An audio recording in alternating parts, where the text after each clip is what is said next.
Bonjour à tous, merci d'être nombreux à regarder ces nouvelles du Front Populaire que je suis ravi de vous donner en tant que cofondateur et directeur de la publication de Front Populaire. Hier, je partageais avec vous les résultats du sondage fait auprès de nos abonnés sur vos attentes pour Front Populaire et je vous ai dit que vous étiez 78% à dire que vous vous intéressiez en particulier au mouvement citoyen.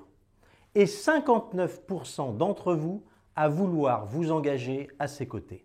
C'est un chiffre énorme, c'est un chiffre qui nous a surpris par son ampleur et c'est avec un ton un petit peu solennel que je vous annonce la naissance de Front Populaire et compagnie.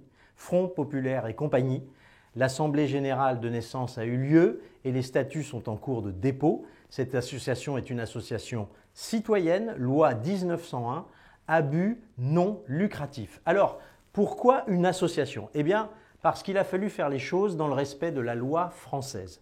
Un média est régi par les lois du commerce et ne peut abriter une association, loi 1901, à but non lucratif, et il faut que les entités soient distinctes l'une de l'autre.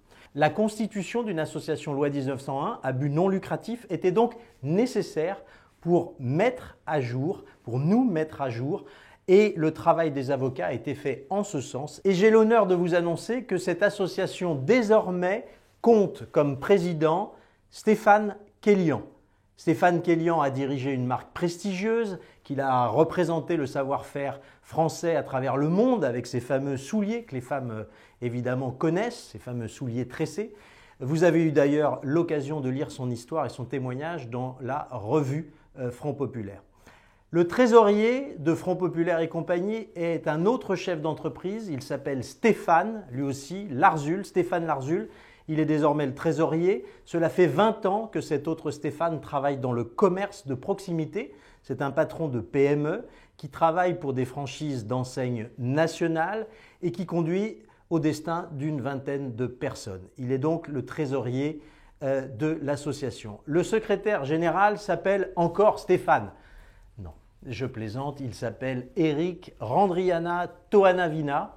Il dirige, lui, une jeune start-up. C'est une connaissance qui a travaillé dans l'audiovisuel, comme moi, et qui a aujourd'hui lancé une start-up dans le gaming, le jeu en bon français.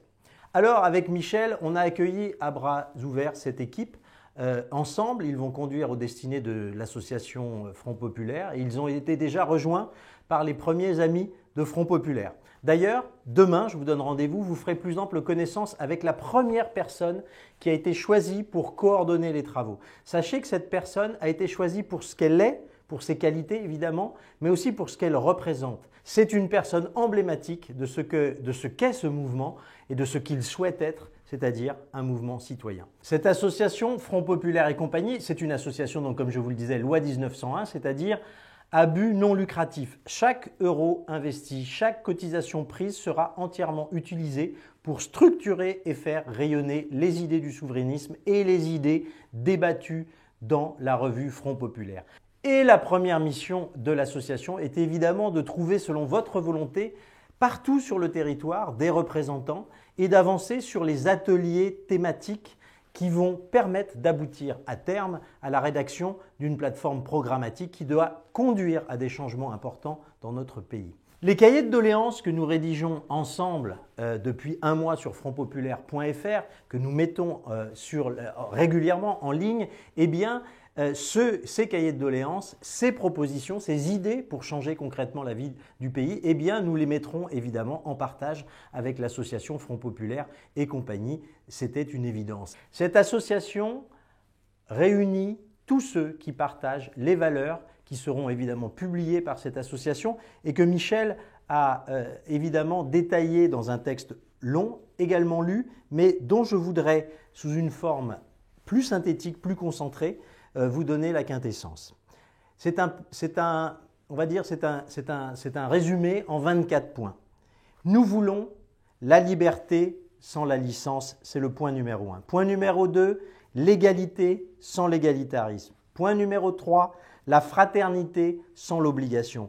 Point numéro 4, la laïcité sans le dogme. Point numéro 5, la propriété, oui, sans le monopole. 6, le féminisme sans la guerre des sexes. Point numéro 7, la différence sans l'inégalité. Point numéro 8, les minorités, mais sans leur tyrannie. Point numéro 9, les majorités, sans leur hégémonie. Point numéro 10, la communauté, mais sans le communautarisme. Point numéro 11, la sûreté, sans le césarisme. Point numéro 12, la raison du peuple, sans l'instinct de la populace. Point numéro 13, l'autorité sans l'autoritarisme. Point numéro 14, la démocratie mais sans la démagogie. Point numéro 15, la dialectique des droits et des devoirs. Point numéro 16, l'équilibre entre l'individu et la société. Point numéro 17, la loi sans l'arbitraire. Point numéro 18, la police sans la milice. Point numéro 19, la liberté d'expression sans le mépris. Point numéro 20, la paix sans craindre la guerre.